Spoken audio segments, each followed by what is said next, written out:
This is Liquor and Wolves. Liquor and Wolves. Secrets and dope and music and reactions. Liquor and Wolves. I said liquor and wolves. Liquor and wolves. Liquor and wolves. Liquor and wolves. Secrets and dope and a German talking bullshit. Liquor and wolves. Fuck. Welcome, ladies and gentlemen. And we're live. Good evening, ladies and gentlemen, boys and girls from all over the world. How are we doing tonight? This is Liquor and Wolves. I'm Rob, and you guys are the best for being here. Thank you very much. All right, man. I have committed one of the utmost crimes known to man, and it is kind of neglecting my homie, none other than Mr. h-mack. It is, I've said it before, he is and will always be the reason for my starting this channel and wanting to do reaction videos and share with the world how I am fucking floored with this man. His ability, his talent, his dedication, his just general persona, and his just the person he is, human being, h-mack. His live ability, which I was lucky enough to actually witness last year. Or year before? No, last year. And here's a thing that I will talk about right now real quick. And will be lucky enough to enjoy this year as well. August 30th. It's over here as part of the Odyssey tour in Europe. My man is going to be here in Hamburg, Germany on August 30th. It's going to be in Mojo Club, which is a fucking amazing venue.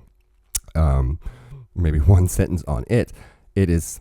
So it's underground, and because it has such an amazing system, it's under a very new building, which is called the Dancing Towers. So it's two skyscrapers that are intertwined with one another, and from afar it looks like they're dancing with one another, which is why they're called the Dancing Towers.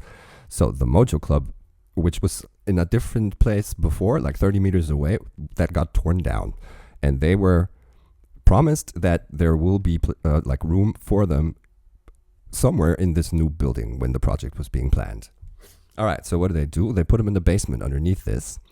And when planning started and actual, the person that does the static measurements and the fucking calculations and everything, they were like, all right, the sound system and specifically the subs of Mojo are a threat to the static of the fucking towers because, of course, they are meant to sort of bend with the wind a little bit, and I think at the maximum height of it, the far tip of the thing, it moves between 20 and 30 centimeters when in very windy conditions, and it's supposed to do this.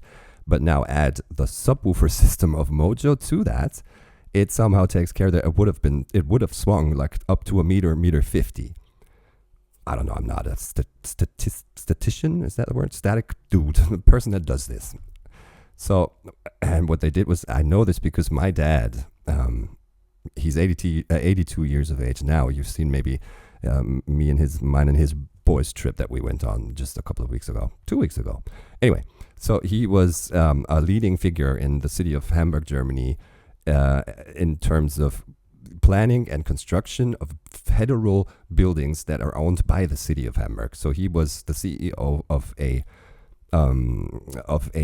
what do you call it? A corporation or fucking a firm that whose sole purpose it is and was then and still is to manage and monetize and plan and rent out and tear down and rebuild and all that shit. Federal buildings owned by the city of Hamburg. So because this is happening on Reeperbahn, the famous red light district mile of Hamburg, the Dancing Towers are at the very start of Reeperbahn, and the entirety of Reeperbahn, just land is owned by the city of Hamburg. So he's involved in this. And that's why I know, and I was he sort of came up to me 10 years ago and he's like, so this is the sitch, you being a musician and you being into this whole bass thing, this is a fucking legit sound system behind me here, right? These are the slides and there's the horns and the tweeters and everything. So I know a thing or two about bass. And he pitches this plan, what they are about to do, and they actually did it, and it turns out to be just right of a solution. So They kind of make a basement like you are supposed to. Think parking garage, underground parking garage. And into this parking garage, they install super big ass fucking springs. Like, the springs that will, like truck springs, super fucking massive, heavy duty springs about this high. And onto that layer of springs, they build a second, sort of like a shoebox within this, think parking garage. So you have a space that is actually the basement, and into the basement, they put a shoebox room suspended on springs. And that's where Mojo is in. And since it is now able to absorb its own vibrations, it's not a threat to the building itself anymore. That's aspect number one. And being underground and them being like sort of always been the edgy ones here in Hamburg, the club itself, the entrance to it is invisible all day. And it opens for just an hour when, to let people in, and then it closes again and it's not visible anymore. Should I Google this? It doesn't matter. So it's a square, like right in front of the dancing towers. And there's something, it's let into the floor that you walk on when you walk over the square. And then come time to open, it slides out of the fucking ground. You get in, you walk downstairs. Half an hour later, it closes again and it's gone. And it's a weird experience. And you kind of feel like, first thing I talked with the guys of the h-mack group about this, they were like, it's sort of a little bit like claustrophobic. Also, what if there's a fire down there? Good question.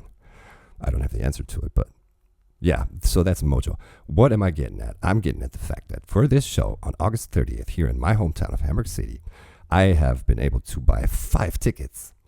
Why, dude? Are you trying to sell them outside? No. I am giving away 3 of those bad boys for free to whoever is willing to commit and try something new and bite into it and actually put effort into. And why is this? Because I'm from the world of skateboarding. So here's the challenge. Go to the h-mack show with me. 3 of you guys will, if you are willing to commit and try to successfully land an ollie. It's totally doable and it's fun to try it. And it's something that your body will thank you for. Not in the first week. It'll probably hurt a little bit in terms of, just being, oh shit, man. Everything's going to kind of, I have muscles there. I never knew. But it's just get outside, try something new. And send me a proof video of you successfully landing an ollie by August 10th. And you're in the pot. And should we have more than 3 successful entries, I have tried to reach out to Harry and maybe have him judge with me who should be getting the tickets. It's not in the making. I actually never got a reply to it. He's in the know, though, so I don't know. I haven't gotten one single entry yet, so I guess it's still worth trying it out. We have what? It's June 27th. It's more than a month, almost a month and a half of time left for you to bite into this and try this out. Right. That was aspect and, issue 1 I was going to talk about. The second one is going to be, what are we doing today? We're going to do hometown stories. And I've said it at the very start of this video, I have just fucking neglected the guy. He has pumped out so much fucking content since I last did a reaction to him. All kinds of shit's happened in my life, and I'm finally back and going to be enjoying my main man again. And you know what? There ain't going to be no skipping. I had this one special guest on the show, and he's we met at the h-mack show in Hannover. His name is Sam, and I did one reaction with him because he crashed at my place during a stay in Hamburg of his, and we did a reaction together, and he kind of poked me into, let's skip the ad that's in there, the paid promo, the sponsorship. And I did, because he's the guest, and, why force him through something he's not interested in watching. And I got some slack over it, and rightfully so. It's like, you don't skip a h-mack video. And it's a thing. It's a saying, and it's a special edition shirt that he put out. Harry did. And of course, I had to get one, right? I have to, let's measure my commitment in my actions. And it's been the only time it's been done, because I always have interesting or mostly relevant thoughts on those paid promos and partnerships, because I am from the world of advertising. I'm a creative director in advertising, have been for 25 years, and I know a thing or two about finding the right testimonial for your brand and the message you're trying to convey and the briefing and the bullet points he's supposed to be talking about. And that's going to remain the only time that ever happened. The fucking 60 almost reactions I did on my own before this incident, none of them have any skipping in it. So I'm gonna try and make up for it. Also for the fact that I've neglected my man so much, and everybody and their mom has been telling me, and special shout out to Lynette again. She is the one that is, the tip of at the scale. She goes, it's super relevant, super interesting, Rob, you're going to enjoy it. Do the hometown stories. Apparently, he is going to be walking around in Portland, Oregon, and you can see it down here. The 40s have done a live stream reaction to this, and you can see the progress bar down here. I went in and talked a little bit and said hi to chat and this and this and this, and then they start consuming that, and I'm like, guys, I got to split. I really want to do this for the channel. So I am still naked in terms of what's going to be happening. I have no clue. But of course, we know it's going to be flames, right? So we're going to get into this, kids. And here's, as always, what I'm going to do is I'm going to let it ring for a couple of seconds, check my audio levels, and then take you full screen. Let's see if there's anything more to be learned in the description. It looks like it, right? So we had some extra time in Portland during our stop for the Odyssey tour. Absolutely epic show at Crystal Ballroom, by the way. Shout out to all the fans who came and rocked out with us. After shooting some classic guerrilla bars, we decided to pull up to some of my old stomping grounds and pay tribute to them in the best way I know how. Freestyling straight off the top, of course, man. It was fun as hell, reliving some of these hometown stories. These spots really made me into who I am today. I also really enjoy the challenge of telling a coherent story while improvising. Right, it's one of the steps that he is climbing the ladder of. He's, of course, left the greatest of all time behind him already. He's ascending to just fucking absurdities, right? And that's one of the steps, coherent storytelling. Whilst improvising, it requires a whole nother level of focus, and you can really feel my adrenaline getting higher and higher as the verses go on. Hope y'all enjoy. Of course, we're fucking certain we will. Let's go back to 100%. And then let's roll into this. Right? I'm fucking ready. Are y'all? Let's roll. So I think we should enter through this corner where I used to enter. Matter of fact, let's cross the street to the crib side. I'll explain where we're at and where we're going as we cross the street to enter. To the crib side? Are we talking Crips, Bloods? Cheers coffee, by the way. Yeah. All right. He's going to explain as he is doing this. Side. I'll explain where we're at and where we're going as we cross the street to enter how I would have done it back in the past. That's the house I grew up in. Damn, it looks nice. They painted that shit up. All right, well, it's a typical gray day in Portland, Oregon. We're very used to this, but it's not raining, so, really can't complain. And we're in the old neighborhood where I grew up. About to jog over to Laurelhurst Park over here. A really significant place from my past. I used to go on walks in here almost every day. By the time middle school, high school rolled around, me and the homies would go over here and cypher, freestyle. Did he actually say he went for walks every day? And then talk about how his high school homies or like teenage days homies, does that mean he, as a youngster, went on walks? Wow. It fits the picture of him, but at that age, to be, aware, self-aware enough to realize, I need this. It's not physical exercise per se. It's just probably for him getting his hyperventilating mind a little bit calmed down, right? But shit, at that age, all I cared about was chicks and guitars and on the verge of toward how stoned can we get? I'll sneak our little joints over there and have a good time. So we're gonna check it out, man, catch some vibes. This park was designed by the same dude who designed Central Park in New York. Oh, wow. I can't think of his name. I think his name is Central. Yeah. Sorry, man. That maximum flat of a joke deserves horns just because it's, I don't know. Who's filming this? I don't think we know. It doesn't matter either. But that was a great little insert. Let's roll. The beats fucking flames. I know it. Of his name. I think his name is Central. Yeah.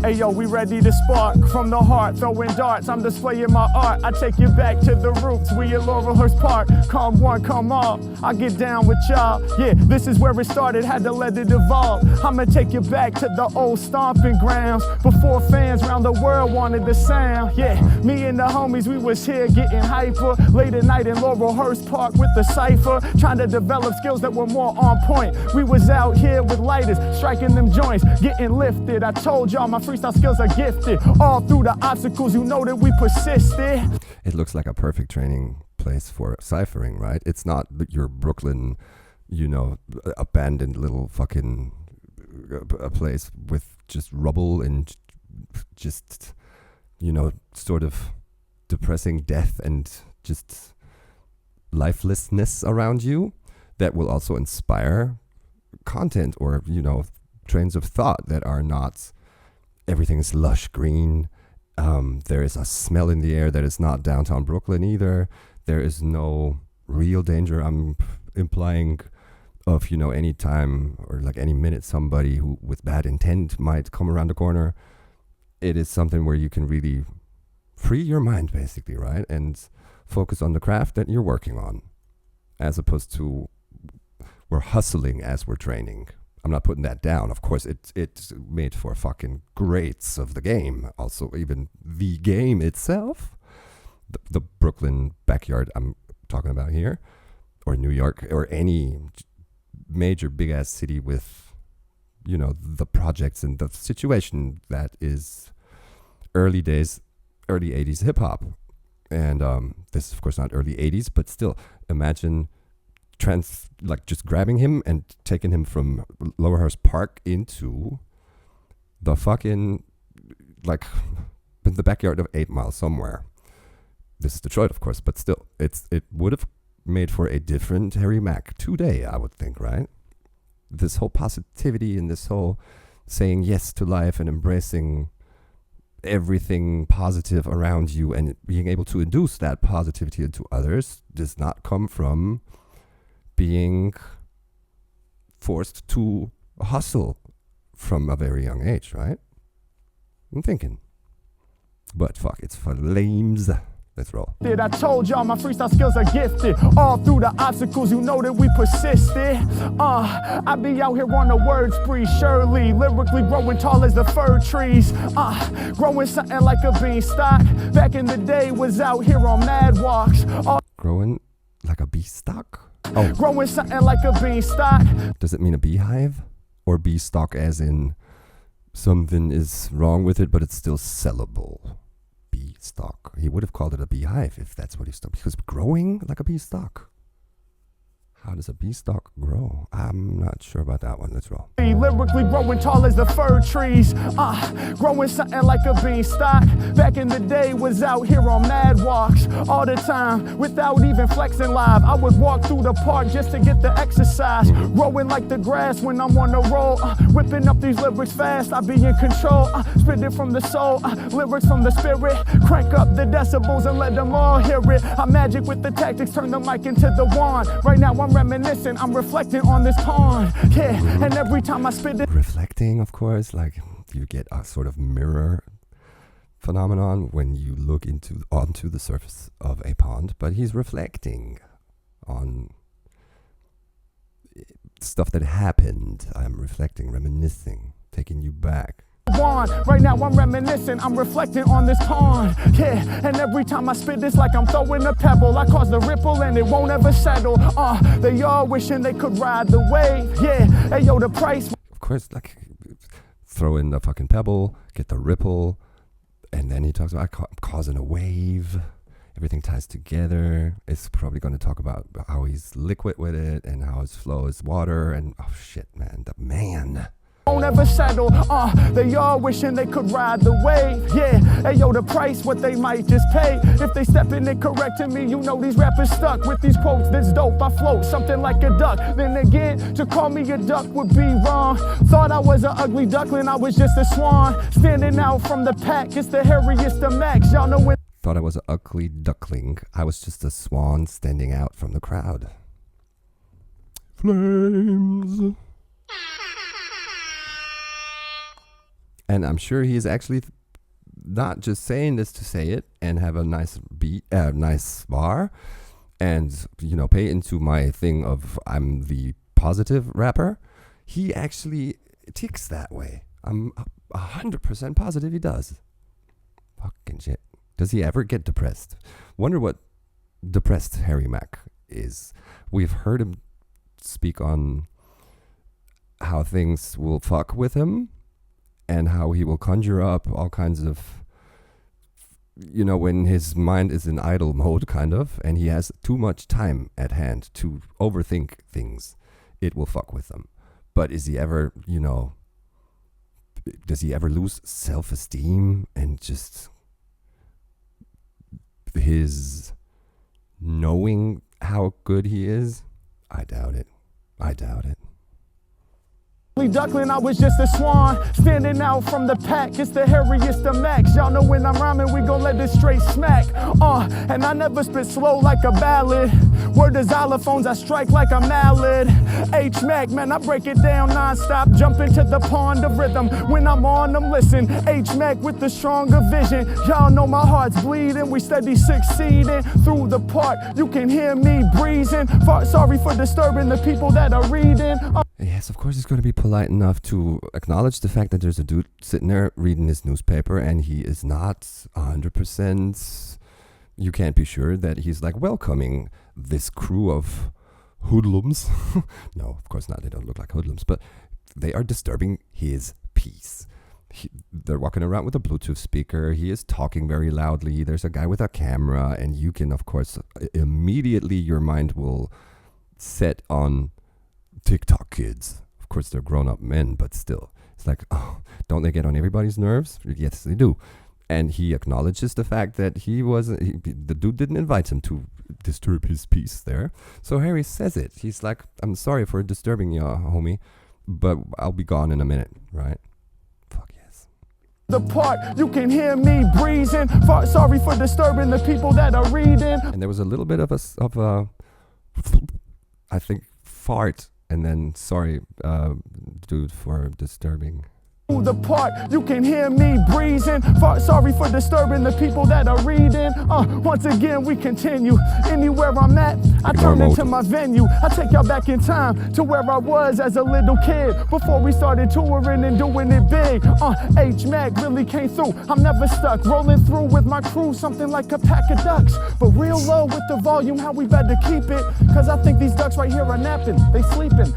Real low with the volume is how I think we should keep it. Because this gang is napping. They're sleeping. Is he actually adjusting volumes in respect to the fact that they're chilling? Which I think would go a little bit too far. Here's a question, though. This is Portland, Oregon. We see people here sitting there that are not, 65 plus. So I would think that everyone there in Harry's hometown is at least in the know that a person named h-mack exists and that he's a phenomenon on the internet and that he's from there. Like he's been on Ellen. Like this is not, your secrets tip. Hey, have you heard of? And, mom is not expected to know this on a down low thing. But I'm sure he was on the local news and here's the question, core of the question. Why is no one approaching him and fucking giving high fives and asking for autographs? Out of respect? Because they see production is in process? I doubt it. Because I don't see any from any of the people sitting on benches here. Real low with the volume, how we better keep it. Cause I think these ducks right here are napping. They sleeping, I'm creeping. 'Tis the season, I'm cold freezing. I got the type of rhymes in which they all believe in. Keep it moving, we improving every time we stepping up. When it comes to lyricism, ain't nobody wrecking us. I'ma make it known, these other rappers bore me. I take you back in time just to tell a couple stories. Y'all know when I spit, the flavor's big. Here's a story about this one random neighbor kid. True facts, it really happened. He was on his bike, yeah, I Wish I could say it's a lie, psych, but it's true. He went on his bike down this hill and couldn't brake in time. He lacked that skill. He was like 6 years old. He crashed into the pond. Yeah, at that moment everything went wrong. He swam his way back, but his bike was still there. These are real Laurelhurst Park stories that are rare. Ever heard of magnet fishing? My son and I do that. And we have pulled many bikes out of the many fucking ponds and lakes in the city of Hamburg. We actually have more bridges than London and Venice put together. Fun fact, Rob. No one cares. But no, solution to the problem, magnet. Fucking magnets, how do they work? ICP. Crazy. His way back, but his bike was still there. These are real Laurelhurst Park stories that are rare. His helmet was floating, so another neighbor came through saying, my dog, I can save you. This is unbelievable, but trust me, you can quote. The other neighbor really had a remote control boat. He put it out there and tried to catch the helmet. Yeah, okay. This act here was not selfish. He brought the remote control boat to the center. It's a true story that I actually remember. He finally caught the helmet, then he slowly returned. Just to reminisce, yo, my heart yearns. The helmet was recovered, it was covered in moss. I think he caught the new helmet. Fuck it, yo, it's a loss. Let's proceed. I got the lyrics everyone needs. Shit. Most random of stories, of course, and like, it's not a party story that everybody's gonna be like clinging to your lips, be like, oh, come on, please continue. I need to learn to know more. No, but it's such a fun little thing to insert here where it happened, and he was actually there to see it. And like absurd, I was thinking, how does a boat, rescue the bike? It of course can, but no, it went after the helmet. Funny. And fucking flames for him to. Is this prepared in terms of, let's try and remember stuff that I could be talking about when we're at this Hearst Park. This happened. Of course, not putting together the rhyme beforehand, but just going through his memory. Are there things that I remember vividly and that are interesting to be talking about beforehand? Because he knows we're going to La La La Park and we're going to spit. And of course, he has them in his brain, not as in I have made them up and I have saved them somewhere to be able to tell a story. That never happened. But no, of course it happened. And that's why I'm thinking, no, he hasn't prepared. Let's talk about this, and this. Because it's really just going in your actual memory of real events as opposed to let's find a story on the spot and tell it, right? So, no, Rob, the answer is no. I doubt it. We was chilling in these benches here smoking the weed. Yeah, sorry, we got the was covered in moss. I think he caught the new helmet. Fuck it, yo, it's a loss. Let's proceed. I got the lyrics everyone needs. We was chilling in these benches here smoking the weed. Yeah, sorry, we did wrong. Right next to the pond. I'm sorry, Mom. We were saying it to walk. It's a bong. Yeah, we had it. We were saving it to walk. We called it a bong. Huh? I didn't get that one. Everyone needs. We was chilling in these benches here smoking the weed. Yeah, sorry, we did wrong. Right next to the pond. I'm sorry, Mom. We were saying it to walk. It's a bong. Yeah. We were saying it to walk. It's a bong. Not catching that. We were saying it. Oh, is it? We told Mom we're going for a walk, but psych, it's a bong that is at the core of what we're doing. Could be. We had it out and we was puffing the bowl. That's the type of shit that elevated our souls. Yeah, one night though we lost control. Across the pond, we saw the lights from Park Patrol. We're like, oh shit, me and the homie Brett scramble. At that moment, the bong was heavy as an anvil. Oh shit, they coming, we about to get slaughtered. Hey, yo, Brett, empty out the bong, get rid of the water. Splash. Yo, he dumps it. I throw it in the backpack with the Scooby snacks flying everywhere with that crap. And everyone that's at least once in their lives smoked one or like went as far as to take it to places or just have it fucking tilt on the damn couch. The smell. Unless you're a super cleanly person and it's like fresh water every time and you go into it with the fucking, what are they called? The smoking pipes cleaners that you can push through the head, like through the bowl and everything and have it be super clean. There's one in our rehearsing room that hasn't been, the water hasn't even been changed in I think a year, and it's like it started like this, and the water is now at that level, and no one fucking cares. It gets ripped, and if that ever fell, let alone just empty it out real quick and stick it in your backpack. That backpack is not doing anything after that. And especially it's not going to be used for international travel afterwards because it will be fucking, every red light is going to fucking flick over that shit. I have the smell in my nose right now. Oh, nasty. Yo, he dumps it. I throw it in the backpack with the Scooby snacks flying everywhere with that crap. Damn, the backpack is gonna smell forever, but we gotta get away from Park Patrol. Yes, sir, it's gonna. It is a 100% case of dumpster. Not even trash. Straight to the fucking dumpster. You don't want that in your trash either. Holy fuck. I kind of called that because it's something that, if you've ever done it, you know the phenomenon. It sucks. And it stinks, man. And here's a question. Park Patrol, they don't have any authority, right? They can call the cops on you and snitch, but they can't actually do anything to you, right? They can, like, throw you out. Or can they?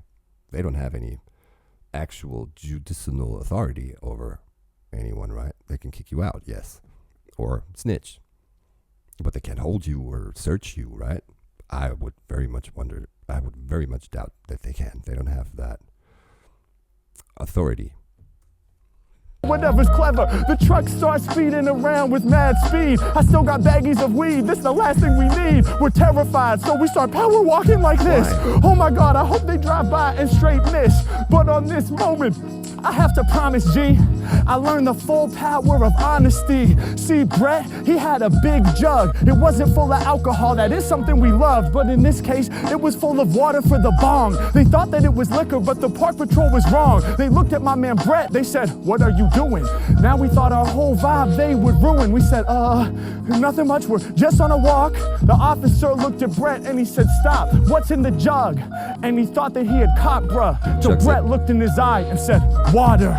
It was the truth and the Park Patrol accepted it. If it had been a lie, he surely would have rejected it. The power of honesty, y'all, it's like that. That's why I keep it honest in my freestyle raps. Fire story also, because so fucking relatable.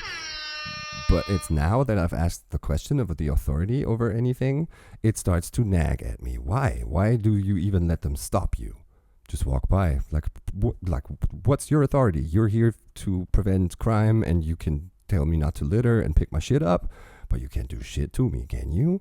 And call him officer even? You're a rent-a-cop in a fucking park. Right? Or am I just totally getting this wrong and it's actually a thing and you are rightfully scared, right? And you, like, if what I'm thinking is right, I'm not even answering your question. What's in the jug? Your mama. What do you care? None of your fucking business, bitch. And if I'm wrong, straight to the wooscow. But shit, I need to fucking read up on that. It sounds like a fucking mall cop or like a rent-a-cop. They can't do zilch. They can kick me out. They have the authority to kick me out because they are paid by the owner and proprietor of the whatever space you are in. And they have the right of deciding who gets to stay and who has to leave. And yes, I will abide by you telling me leave, or I will call the cops because you are, what's it called, soliciting or whatever, soliciting. And but other than that, I'm saying shit. I'm fucking doing shit. You're telling me I'll leave. Yeah, I'm giving you the fucking jug. I'm letting you taste it. I'm letting you smell it. I'll let you smell my fucking dick. No shit. I'm just taking this too far. This is my not really having. Was I part of the crew? This wouldn't have went down like it did. I would have just fucking chilled. Yeah, empty out the bong and put it in the bag. But I don't care. I got baggies on me. They can't fucking search me. And if he tries to, I'm like, you fucking put one fingertip on just the fucking tiniest piece of fabric of my stuff, I'm calling the cops. All right? But this is me just being not very good with authority. The power of honesty, y'all, it's like that. That's why I keep it honest in my freestyle raps. Mac. Oh, here we go. Finally. Finally. Well, we got that for the archives at least. Or was that part of the crew? It looked like, no, he had a big ass fucking camera, right? He's probably part of the gang. Because I'm like, finally, some recognition. Someone's like, hey, dude, I love what you do.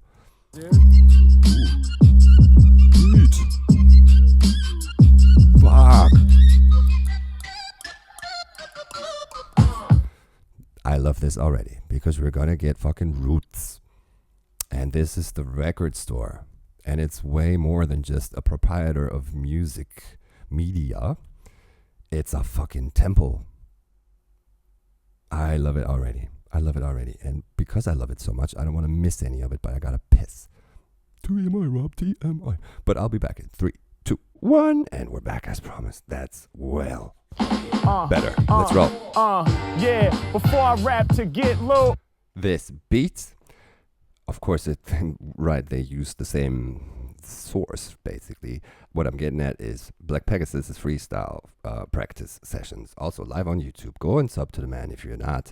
It is worth it. It is just progress in fucking real time and a pleasure and joy to watch. This beat is not the one that he plays every intro of the thing while you still get to see the countdown. It's that. Anyway, this is 99 out of 100 times going to be part of it. I'm wondering, is it Goran?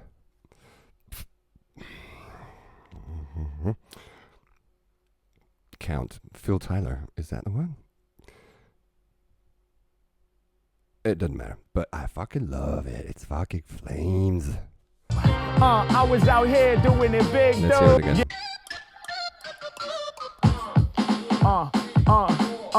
Yeah, before I rap to get low. I was out here doing it big, though. Representing with a sick crew. This is the Freestyle Music Millennium Tribute. I'm about to put it down, the #1 performer. Follow me while we make our way around the corner. Yeah, hey yo, we got the beats bouncing. Whenever I be rhyming, I leave. Keep Portland weird. Are we still in from Austin? A little bit? Little bit? I think so. So, I'm almost an Austinite, right? I spend a lot of time there. So Texas. So this is the state of Texas, of course. And I put this on here because if I ever decide to shoot up, it's going to be in Austin, Texas. That's the story behind this. So I will, of course, see and call it out that this is one of Austin's slogans that is being copied here. Unless they have their own history with the slogan and the saying and the dedication to actually keep their city weird. If that's the case, I fucking love it. And everybody's, of course, allowed to borrow and execute the concept. And I wish more cities would. So I'm just now realizing that my calling you out and be like, hey, can't do that. Yes, you can and you should. Right? And just because it's the same 3 words that are being used doesn't make it, I will just, I will kind of decorate myself with another person's, in this case, city's, bling and abuse it for clout. Then I will, say fuck you. But if you are really living it and executing it, and if the whole city is actually embracing it, flames, wish more did. Here we go. Around the corner, yeah, hey yo, we got the beats bouncing. Whenever I be rhyming, I leave the people astounded, yeah. And y'all know that it's work for me, vocational, B1, the most sensational selections that y'all have ever seen. Hey.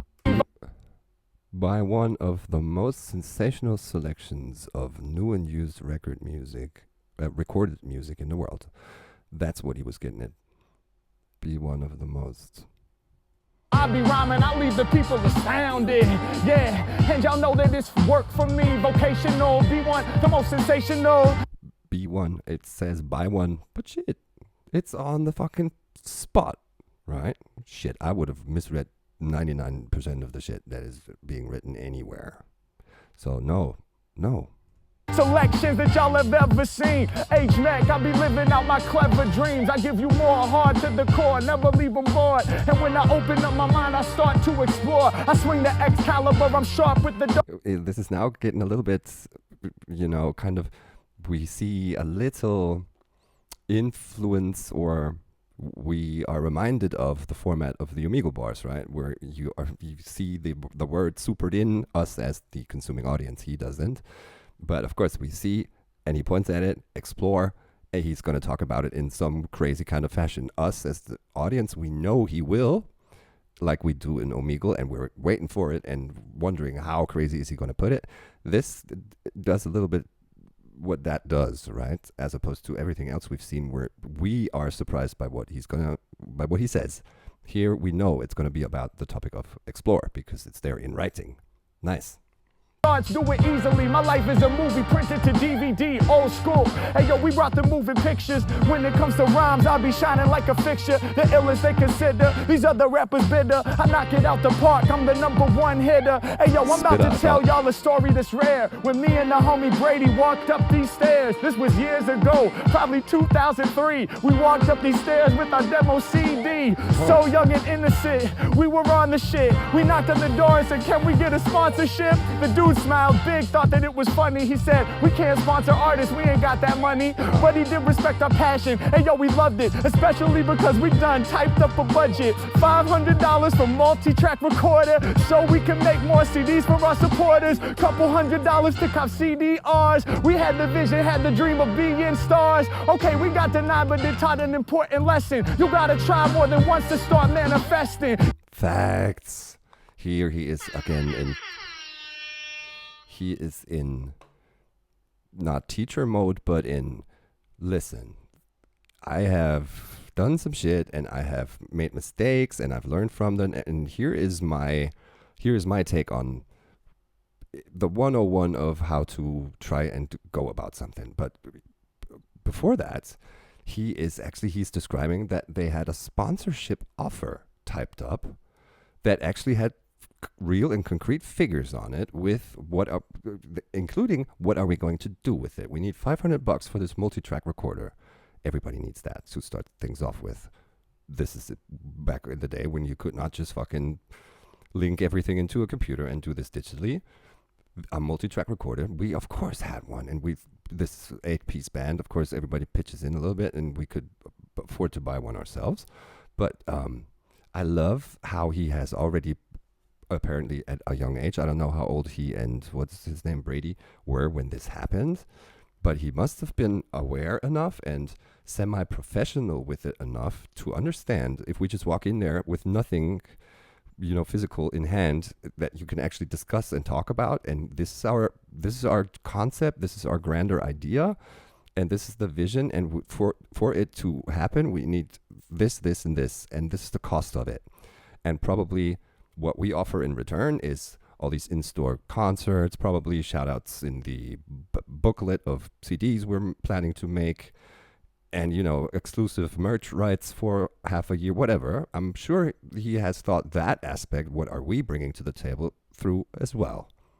And that is 10 times more likely to succeed than just walking in there and just slapping your idea on the table and be like, hey, would you sponsor us? Just verbally, without anything. And of course, regardless of how professional you come up there, if the dude has no money to do anything for you, or anyone really, then it's a losing battle anyway. But he's going to appreciate the fact that these kids that just walked in there were legit prepared for what they are doing, asking you for sponsorship, and legit and fucking committed to their dream, fantasy, goal.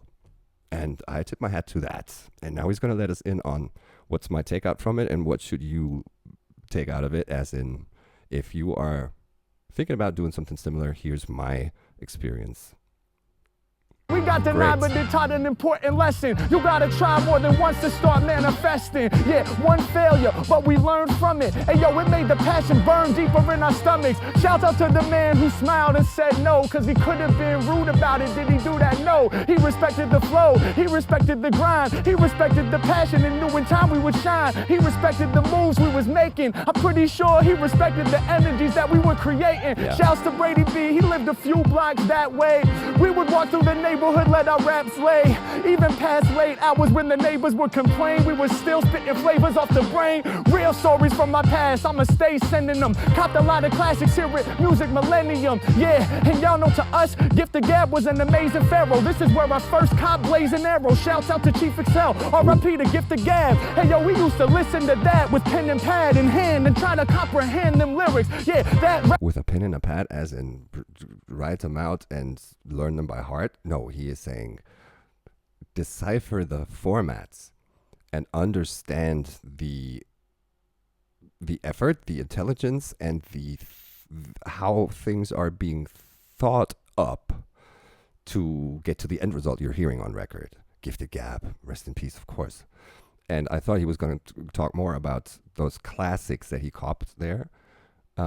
But I also enjoy the fact that he's not just shouting out, these were my first 10 records, but he's also bringing more depth to it and explains what they or he instrumentalized them for. Not just nod your head and appreciate the beats and everything and stand there in awe, but take it as a fucking textbook, really. Write out the lyrics and understand and fucking decipher how it was made and how one gets to results like this. There, it was lifting our spirits.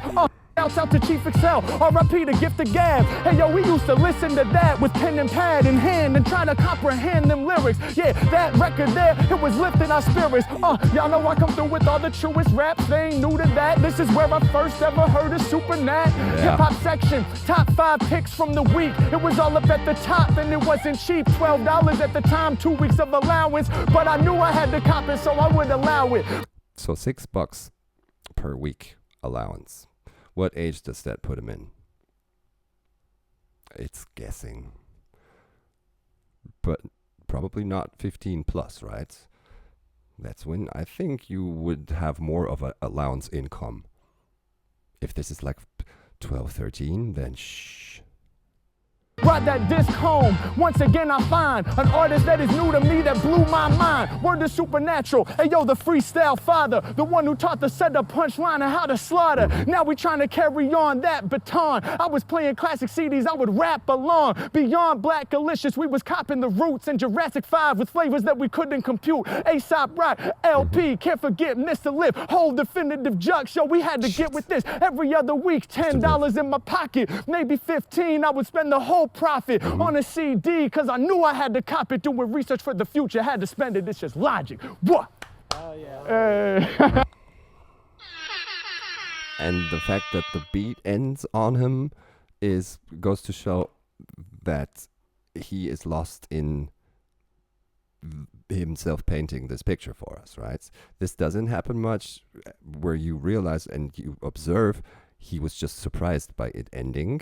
Sometimes he decides to let it end and go over it a cappella and continue to spit. Here, you can tell that he's, caught off guard by it ending. And that really, to me at least, proves that he is so deep in the memory and the fucking who and how should I appreciate also, that the thing just ends on him. And it doesn't matter because he's in this fucking flow pocket that he is just able to fucking continue in this fucking flow. It's amazing. Again, fucking shit. Yeah,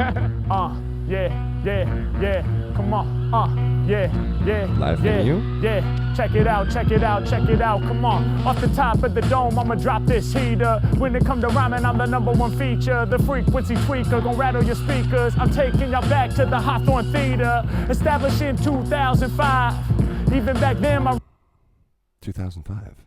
It's not too long ago. So last time I heard him talk about his age was on something that was not alive, but that hadn't been old when I consumed it, and he said 33. So that means in 2023 he's 33. That means back in 2005, this is my math genius, he was 13 minus, so from 23, 13 means he is 20. He is 23. 10 means he is 20, and 05 means he is 15. That's when the venue was established. Right? Am I? Back to the Hawthorne Theater, established in 2005. Even back then my rhymes were live. But I'ma throw something new in the mix. See, this story takes place in 2006, roundabout. I don't know the exact year. I reflect back like a mirror. Me and the homies were still in high school, coming up with lyrics that we consider. That would make him 16 if my calculations are correct. And the starting point of them is correct, as in I'm putting him at 33 and 23. That would mean in 06 he is 16. And he is now saying he was still in high school. That makes sense. The fly full, I do it with rappers every time that I'm on the mic. Taking y'all back in time, something that I like. Kicking them creative rhymes with Brady, jacking along and state of mind. Now listen, I know that the free seat ain't easy. $5 a pop for the CD, we had CDRs. Wasn't professionally mastered hardly. We wrote the title in Sharpie. We was in the hallways of the school, slanging them to all our friends, shit was mad cool. Stacking it up from 5 to 10 to 15 on to 20. That felt like plenty, but we had to at least 50x that so that we could get $600. I need to start again at the point of the math. So he is describing to us this crew of theirs who is selling their self-recorded CDRs with, you know, band name and album title in Sharpie onto the CDR, $5. And I got carried away into thinking, what was our very first physical and of course self-recorded demo? And I find it interesting enough to try and find it. I think it's right there. I'll be back. Right. Okay. I might just go completely off topic. I will put in chapters into the video. If you're not interested, go skip to the next one. But the very first, we actually called it a demo. This is before we were called Wolle Wolle. We were called Team Bombe. And this is it. And it's, you know, this paper sleeve. And it's got a fucking sticker on it with my email address. And it's also in Sharpie, the title of it. And we sent it to a bunch of fucking labels, fanzines, all over Germany and Europe.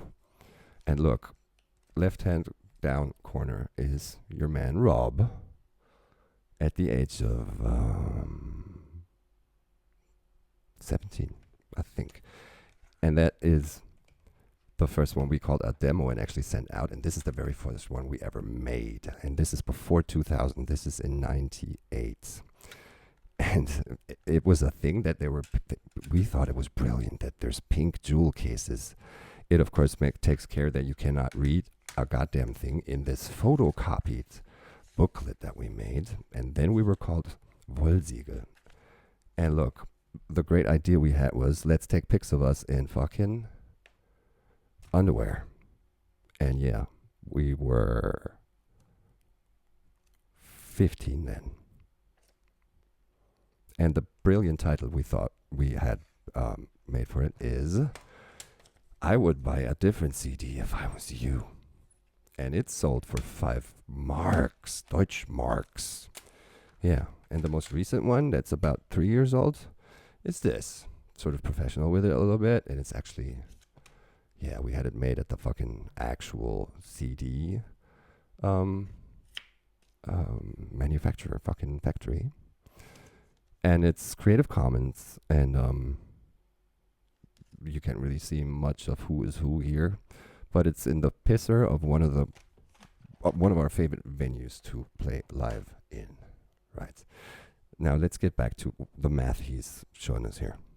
Creative rhymes with Brady, jacking along and state of mind. Now listen, I know that the free seat ain't easy. $5 a pop for the CD, we had CDRs. Wasn't professionally mastered hardly. We wrote the title in Sharpie. We was in the hallways of the school, slanging them to all our friends, shit was mad cool. Stacking it up from 5 to 10 to 15 on to 20. That felt like plenty, but we had to at least 50x that so that we could get $600 in the stack.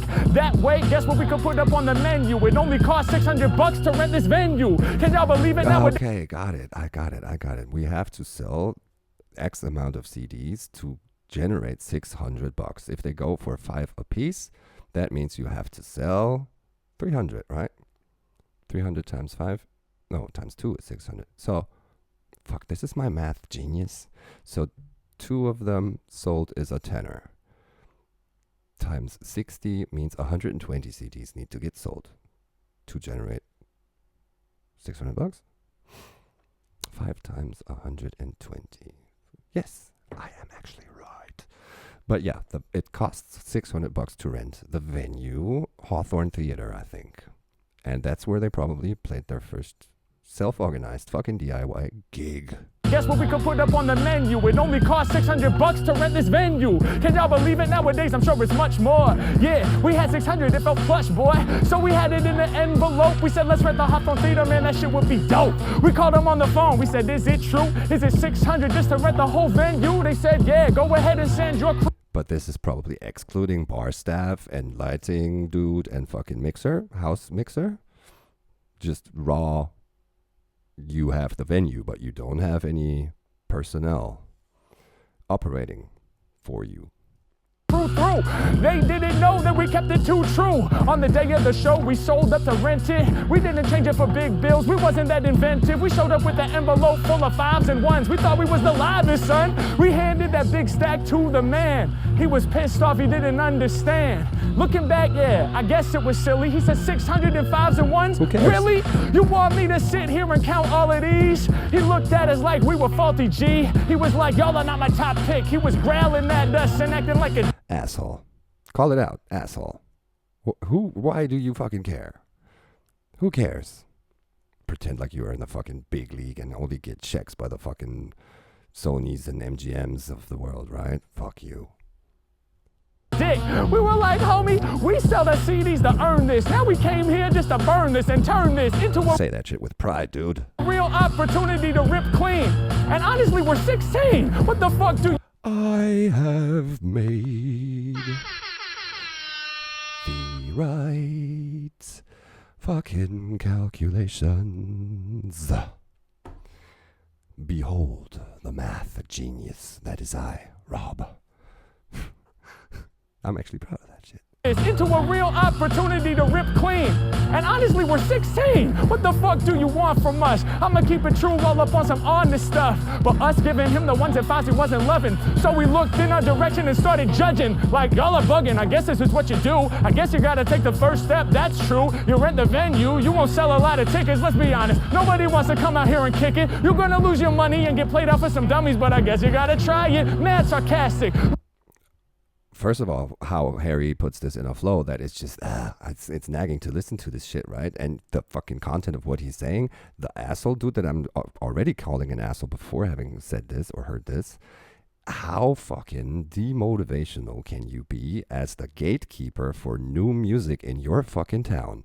Stop pretending that your shit is, you know, the Falling in Reverses and the goddamn Wu-Tang Clans of the world's fucking living room. This grassroots from the city you're at, generating small crowds at the start, yes, but look where he is now. Of course, you could not, anticipate that, but to tell them off and, giving them the fucking hate speech when they're organizing, DIYing their first show, you fucking asshole, you have nothing that you should not be in the damn fucking music venue, fucking show business world if you're being that much of a fucking dick. Sorry for ranting on this. I hate it. I hate the shit out of it. Why is he being such a fucking dick? When it's really them and the likes of them in any city, in any venue, that really is the potential future of your fucking income stream. Even if you're only thinking about this economically, you are fucking being a dumbass motherfucker. Why?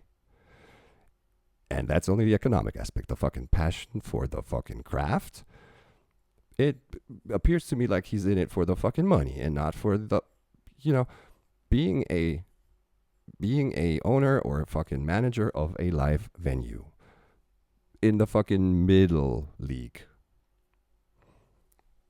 You should be doing this, and you are not going to be a very happy man if you're not doing this for the fucking art. and out of enjoyment of life experiences and the gathering of like-minded folk that are enjoying this craft of music together. You are the one that is the gatekeeper of presenting it to the people that are paying you money to experience it. And by being just a fucking suit, because he sounds like one, you should be kicked out of the goddamn thing. My opinion. Little did he know we could stretch just like elastic. We was real up in our fabric, non-plastic. We blew wind up at every single high school. Yeah, we were like, all right, whatever fool wanna do. You gon' see in just a few minutes that the way our fan base expands is infinite. Yeah, we had this place packed to the brim, full to capacity. Ain't no average freeze. Yeah, we had the real mastery of handing out the flyers and CDs. Everybody came through and paid $5 at the door. We had high school students going crazy galore. Man, me and Alon was on stage ripping it hard. We had people jumping over the bar, rolling full throttle, stealing them alcohol bottles, drinking them right from the nozzle. We was in the green room, can't even front. You should too, because you're all underage, and he's gonna get in shitloads of trouble if it comes out that he not, of course, willingly, intentionally gave them access to the alcohol, which they are, of course, not allowed to consume.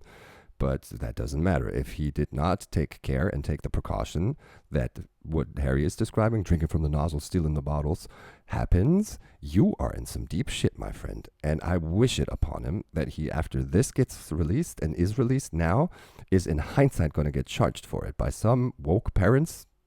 Issue I'm not going to touch on in this, because here it is good that somebody suffers from that wokeness and in hindsight sue the damn dude and be like, oh, I just now learned my fucking 16, 7-year-old whatever was exposed to binge drinking and the proprietor of the place didn't do anything about it. I want $10 million.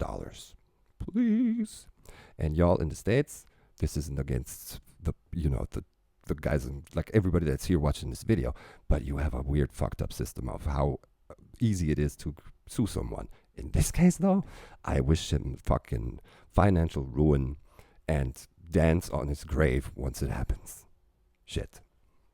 With 20 dudes up there passing around mad blunts, clouds of smoke was pouring out. Yeah, that's what Portland was about. So point 2 of the indictment is access and acceptance of consumption of marijuana, right?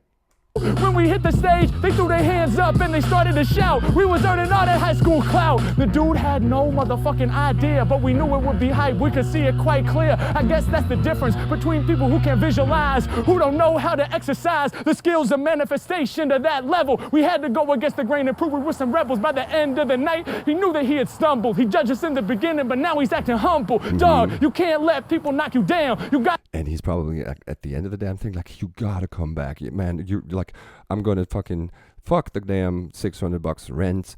Let's do like 10% off the door and the fucking drinks, which are gonna have to be non-alcoholic. But let's do this right now. Shake hands on it. 5 gigs a year.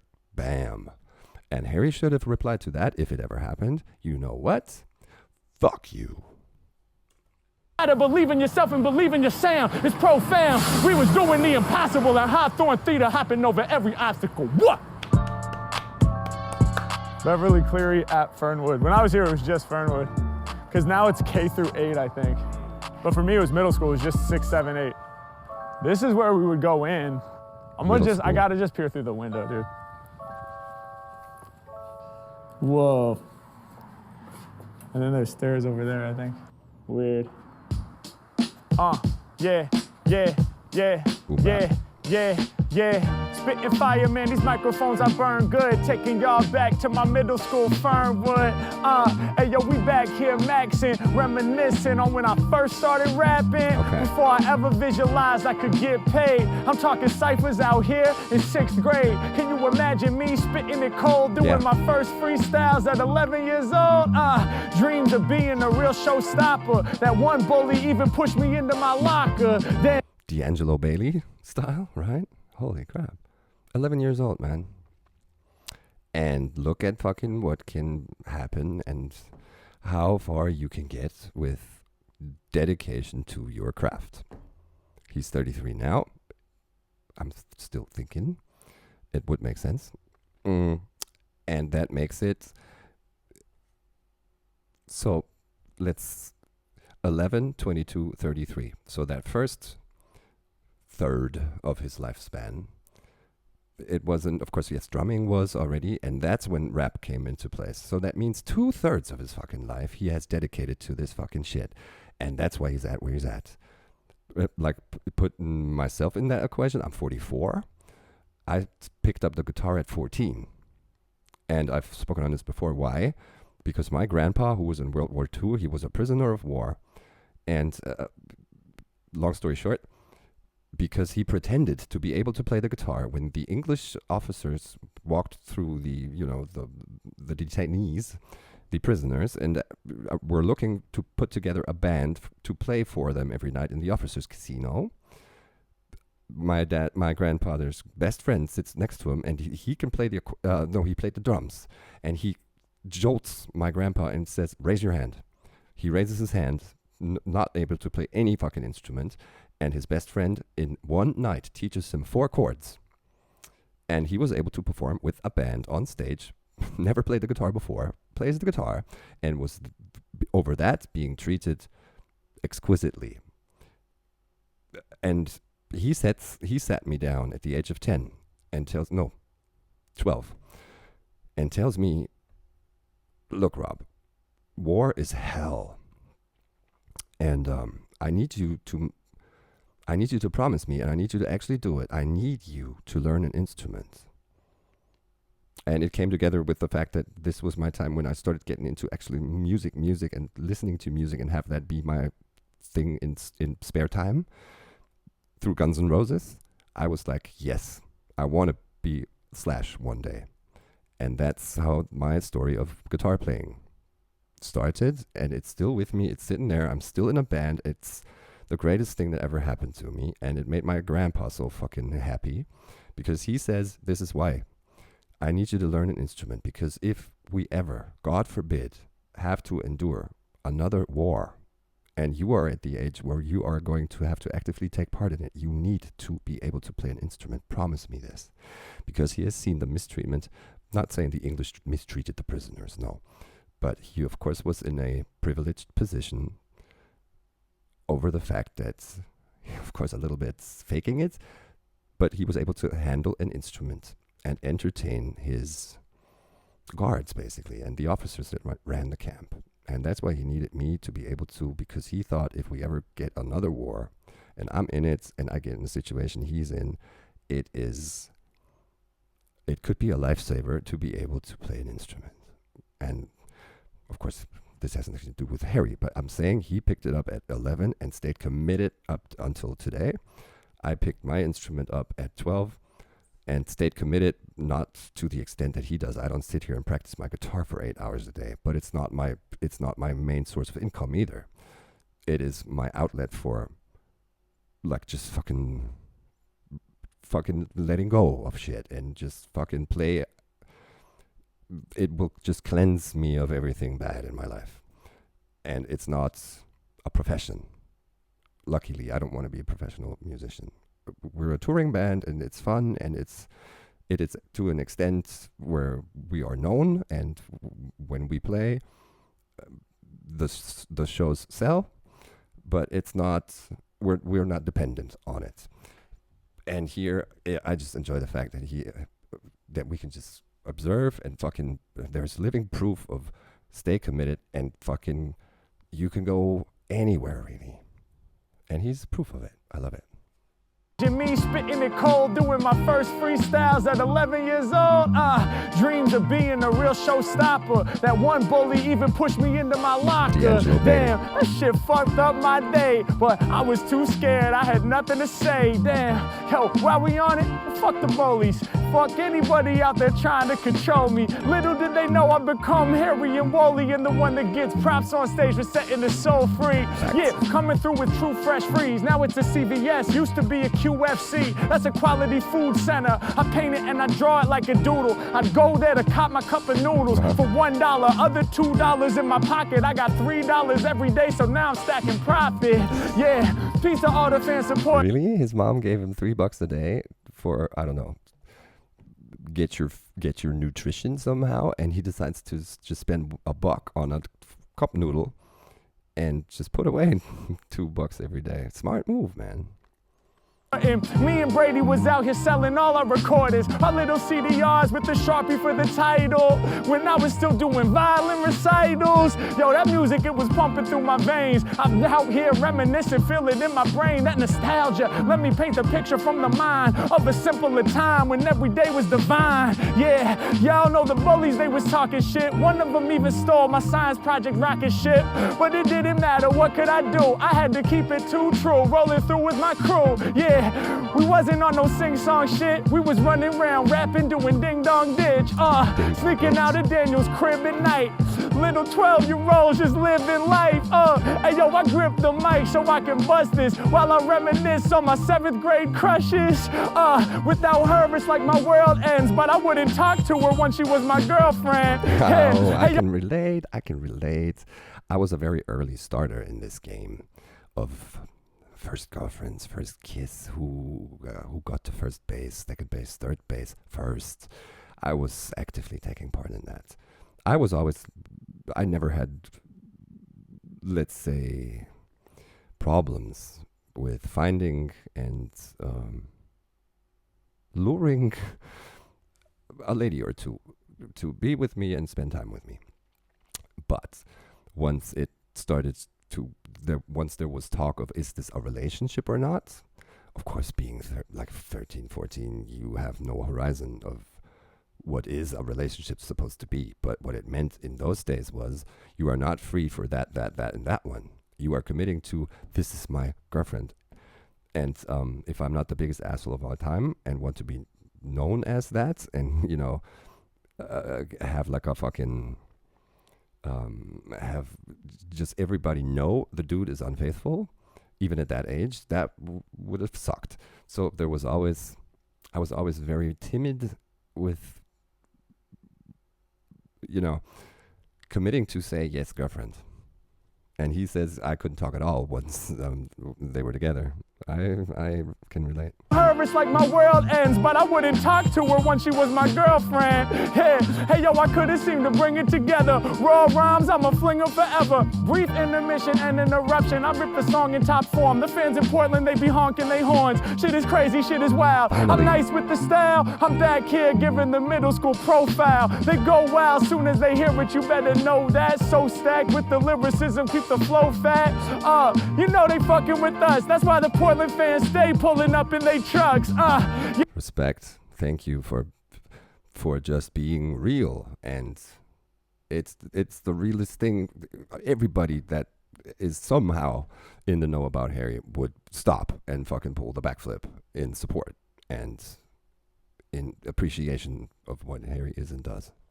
Off the top, the #1 runner for all the real heads in the Toyota Tundra. We gon' keep it on, peep the song, it's going down. Every time I spit, that good energy surrounds. Profound with the bars, never keep it subtle. I remember running around us, getting in trouble, growing like my stubble. I'm here to make it happen, known for real rapping, the main rhyme attraction. Selling CDs, here with State of Mind. The very beginning of me spitting creative rhymes. I make it shine, reminiscing back on the beginning. Still rocking rhymes. And the team's still winning. Let's go. And rightfully so. Hell yeah. Bias. You were there when I freestyled at the school? Oh, hell yeah. Oh, shit. Hey, that's so dope. Wow.